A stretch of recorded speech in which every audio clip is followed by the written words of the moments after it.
वैभववाडी ते कोल्हापूर अशा रेल्वे मार्गाची जी प्रक्रिया आहे ती सुरू झालेली पाहायला मिळते आहे। या रेल्वे मार्गासाठी डीपीआर तयार करण्याच्या कामाला या ठिकाणी सुरुवात झालेली आहे। डीपीआर मंजूर झाल्यानंतर या ठिकाणी निधीची तरतूद होईल आणि त्यानंतर भूसंपादनाची प्रक्रिया या ठिकाणी केली जाणार आहे।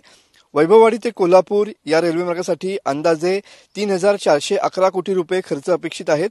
रेल्वे मार्गासाठी जी प्रक्रिया जी सुरू झालेली आहे त्याला मध्य रेल्वेने या ठिकाणी दुजोरा दिलेला पाहायला मिळतो आहे।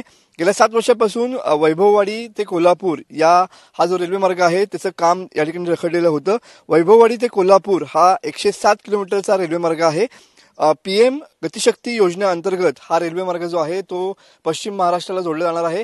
खऱ्या अर्थानं जर बघितलं तर 2015 मध्ये कोल्हापूर वैभववाडी या रेल्वे मार्गाचं सर्वेक्षण देखील झालेलं होतं।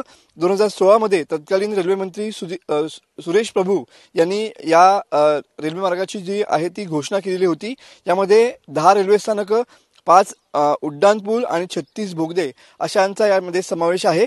आणि खऱ्या अर्थानं कोकण आणि पश्चिम महाराष्ट्र या 2 भागांना जोडणारा हा ऐतिहासिक असा रेल्वे मार्गाची जी प्रक्रिया आहे ती या ठिकाणी सुरू झाल्याची या ठिकाणी माहिती पुढे येते। कॅमेरामन समित गजनेसह मी मनोज लेले, TV9 मराठी, रत्नागिरी।